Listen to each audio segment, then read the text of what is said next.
今回の画材はこちら。鉛筆 2B 塗り消し G ペン。インクはこれパイロットインク証券用から、固形の水彩絵の具筆、それと最後にこの呉竹の筆心地グレーのサインペン、それとスケッチブック、これで描いていきます。まずはティラノサウルスの、大まかな全体像をラフで描いていきます。これは顔を描いているところです。顔はなんかこうちょっと角張った立方体を意識して、形を捉えていくのがいいかなと思います。これを丸いのはちょっとへこんでる部分で、この目の周り、眉に当たるところ、そこがカクッとねこうなってることを意識して描くと怖そうな顔になってきます。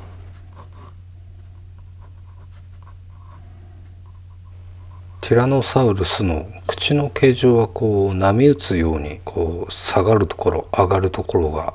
変化しているのが特徴ですね。で、下の顎もこの形に合わせて、顎の上の部分、口の部分を描いていく必要があります。噛む力がねとても強かったということで、顎はがっちりと描きましょう。顔の半分ぐらいこの下顎と考えていいんじゃないでしょうか。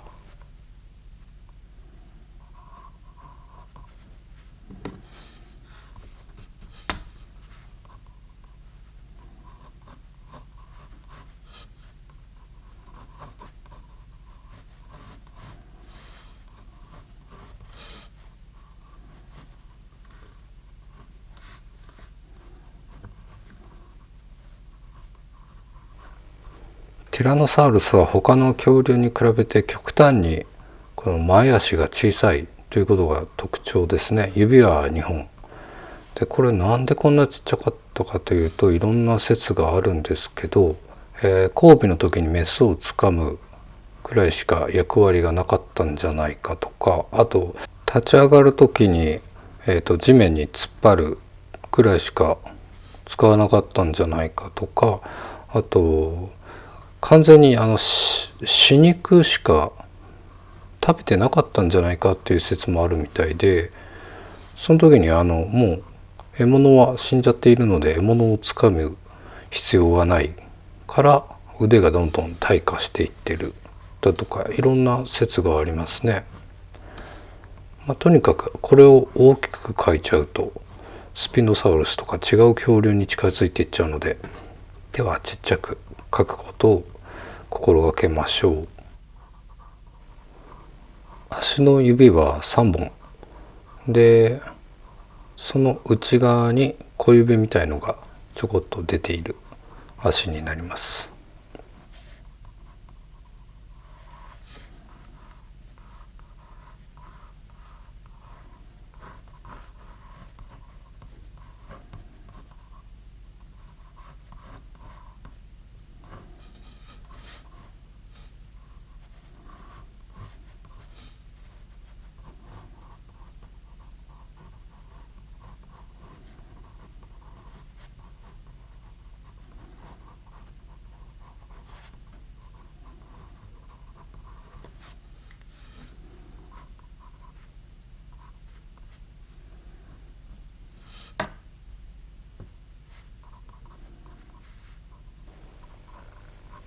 この辺は顔の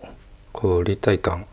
こう真ん中に向かってちょっと盛り上がっていく部分だとか、そういうところを確認して描いています。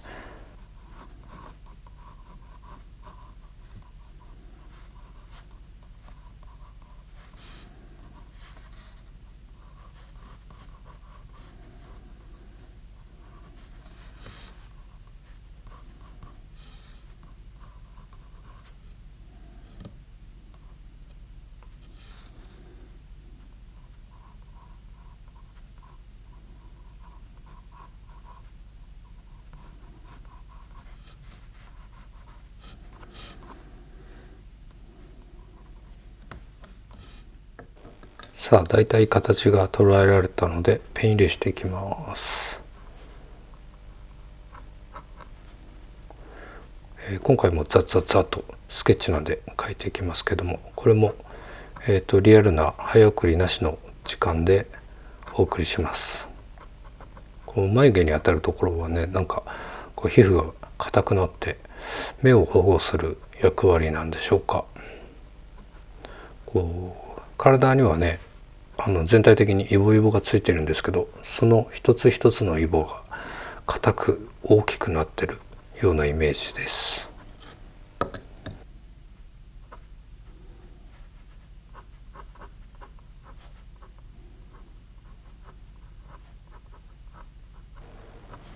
スケッチなんでそのイボイボを全部細かく描いてると時間がかかってしまうので、一つ一つのイボは描かないんですけれど、その代わりにこう顔のラインとか引くときにちょっとよれた線を意識して描いていっています。さっと描いた綺麗な線だとね、皮膚のゴツゴツ感が全く消えてしまうので、せめてこの一つ一つのラインはなるべくビヨビヨビヨっと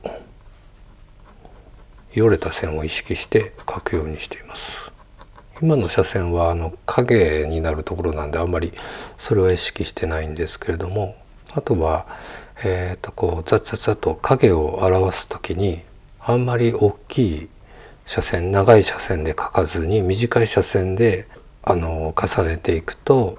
それっぽくなるかなと思います。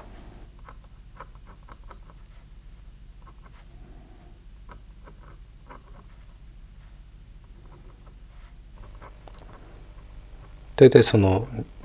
これぐらいの長さが最大かなと思いながら描いていますね。ちょうどおばあちゃんの口のシワみたいなイメージ、全体描かずのこうところどころイボがあるようと意識して描いていくのはありだと思います。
この下顎にも基本的にイボがあるので、ここも、短い斜線で影っぽく表現しつつ、ちょっと全体的によれた線で描いていこうと意識しています。こうちょっとなんかこう形にならない点々点とかランダムに描いてあげると、なんかこう少しはイボっぽく表現できるかなと思っています。ちょんちょんちょんちょんちょんちょんと。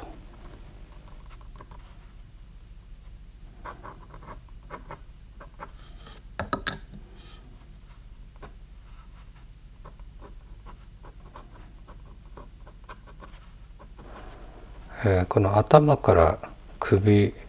また体の頂点になる部分はこうゾーッと背骨が、尻尾の方まで通っているので、ちょっと盛り上がった皮膚を意識しています。で、首元はどんな恐竜でも大体そうなんですけど、こう皮膚がね垂れて柔らかくなっていて、こうシワが結構あるので、それを意識しています。だから体の上の方とこの首元のシワの違い、皮膚の違いっていうのは結構意識していますね。大体どんな、恐竜でも動物でも背中側の皮膚は、日光が当たったりだとか、他の動物に噛みつかれたりだとか、そういうことがあるので、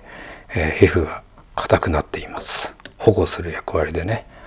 で、内側のお腹側の皮膚だとかは柔らかくなっていますよね。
細かく描くとキリがないんですけど、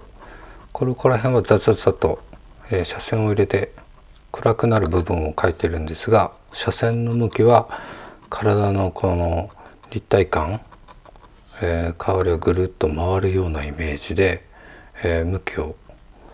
考えながら描いています。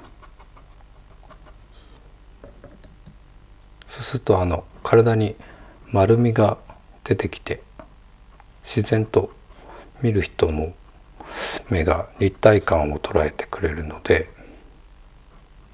斜線の向き一つとっても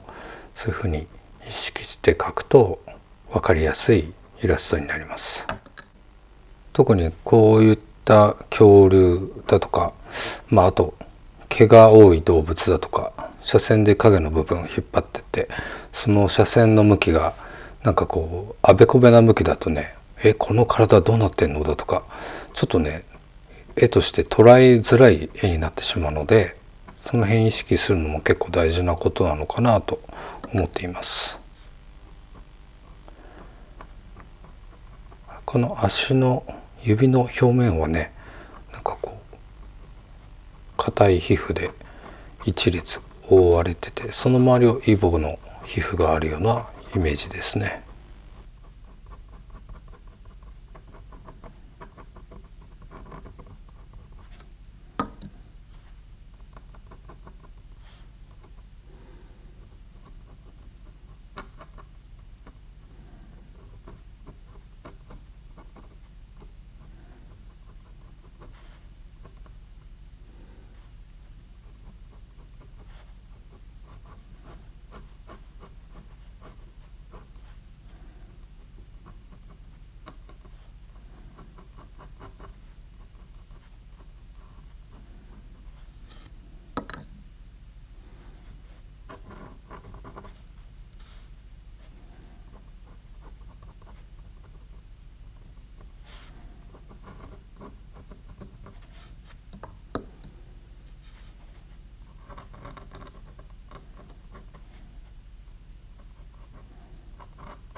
口の足も指の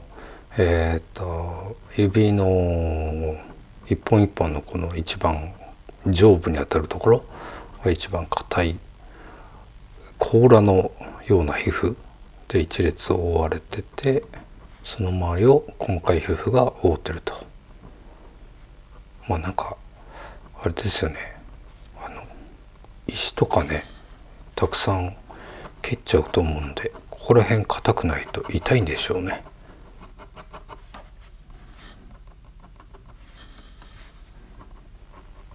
今ティラノサウルスって研究ではもっと羽毛恐竜と言われて毛にたくさん覆われてたんだろうとなってるんですけど、どうしても映画とかではねそういう風に描かれないのは怖く見えないんでしょうね。毛がいっぱいあると。で毛がいっぱいあるからそこにもいろんな色がついてってなんかカラフルな感じになって、やっぱりティラノサウルスって毛がない方が怖くそれっぽく見えるからそうしようよってことで今でもそう描いてるんだと思います。個人的にも毛がない方がなんかかっこいいですよね。全部が全部毛に覆われてるわけじゃなくて、赤道に近いところにあったかいところにいたティラノサウルスは毛がなかったんじゃないかなと思いますけど。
顔全体をこう細かい線だとか、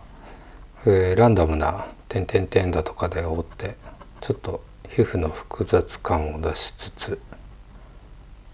この胸周りの皮膚もこうぐるっとお腹の立体感を意識して斜線の向きをこう変えながら今描いているところです。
バチンと落としましたけど、なんかこれ消したエアコンからバチンってたまに音出たり、家の木がたまに割れてその音がするんですよね。すいません、雑音なんですけども。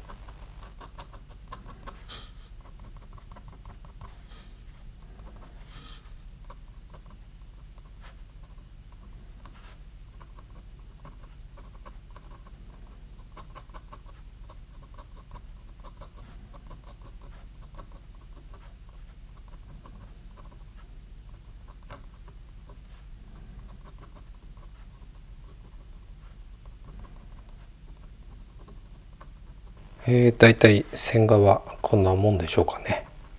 ここでこの段階でいいなと思ったらいいねボタンとチャンネル登録ぜひぜひよろしくお願いします。はい、じゃあ線画終了。ここで練り消し組んで消していきます。ここで終わってしまってもいいんですけれども、スケッチなんで、一応絵の具で、前回同様陰影をつけていきたいと思います。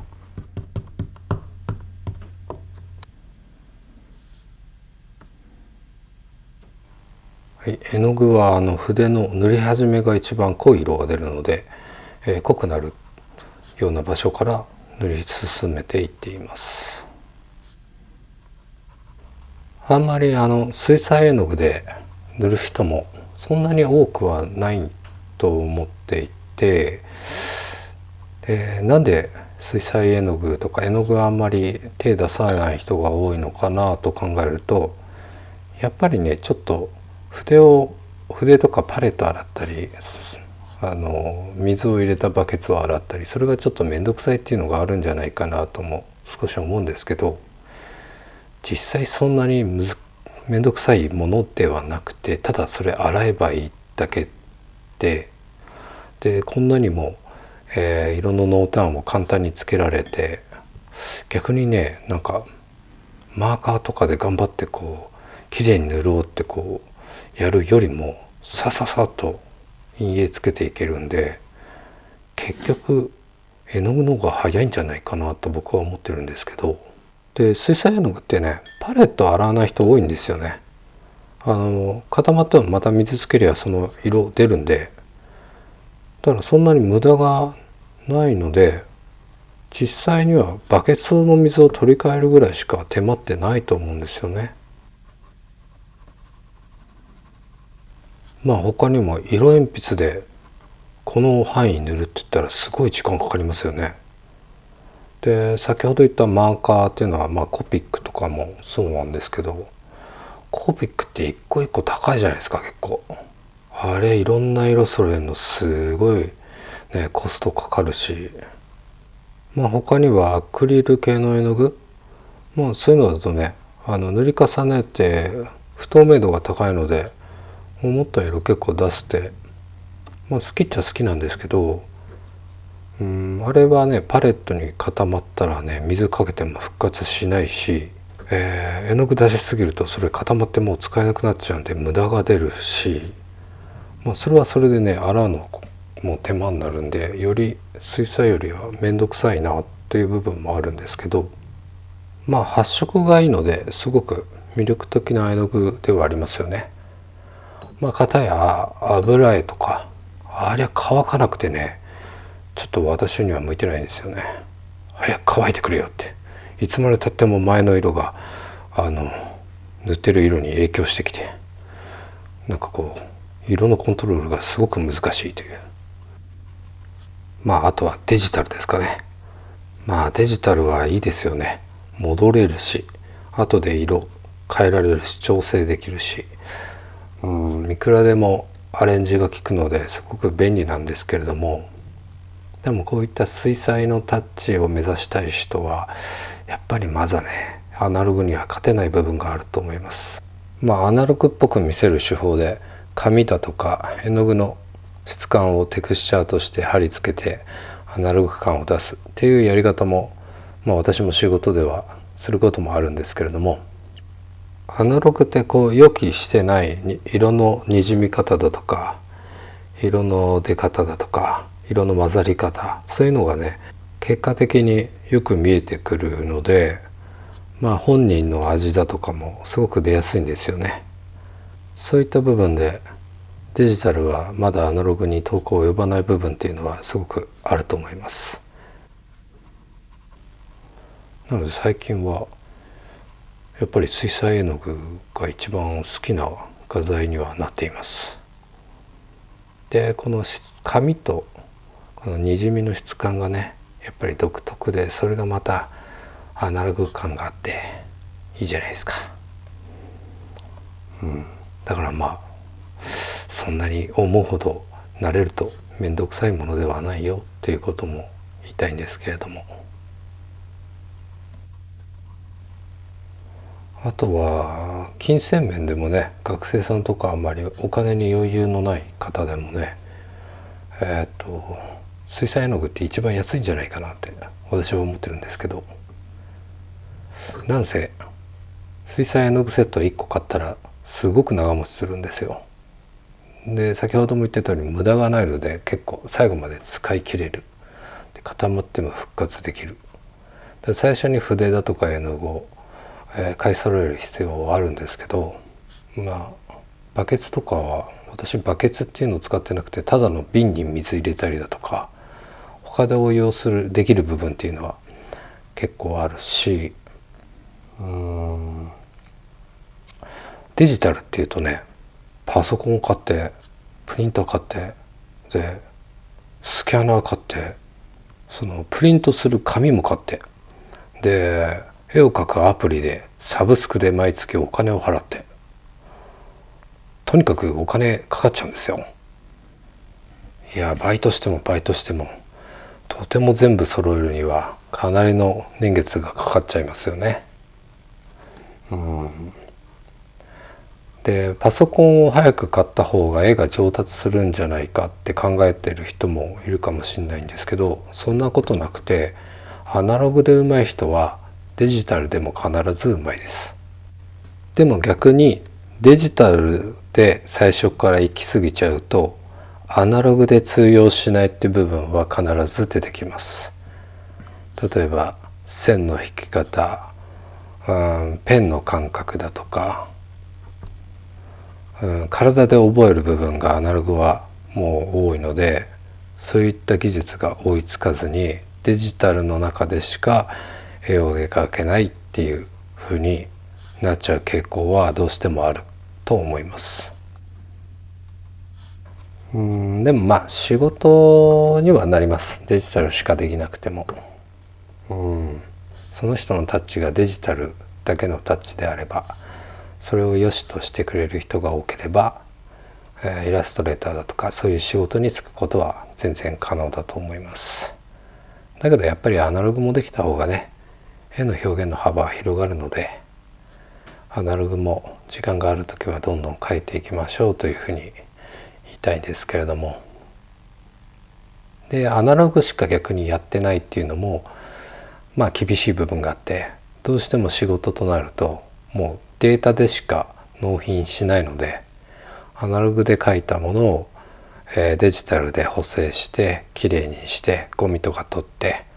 でお客さんの希望の画質だとか大きさに合わせて、でメールなり何かで納品するということがもう当たり前になっているので、どうしてもパソコンは使えないと、仕事にはならないんですけれどもね。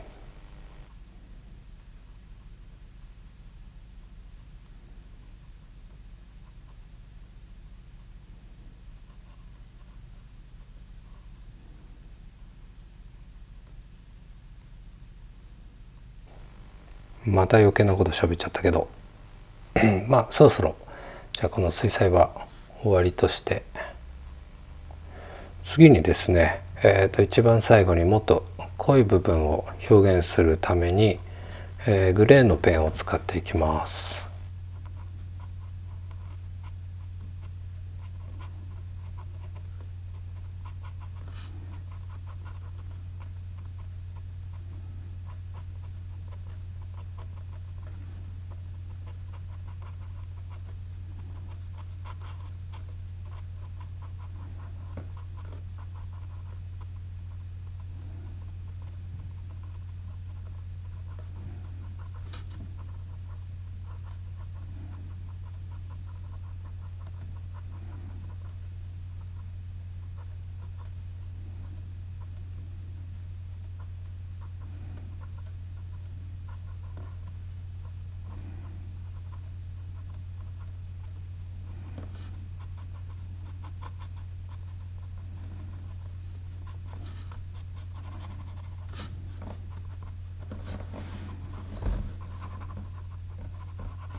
さあ大体こんな感じかな。今回はティラノサウルスの全身のスケッチを描いてみました。次回は、まだやったことのない他の恐竜を描いてみようと思います。今回もご視聴ありがとうございました。それではまた。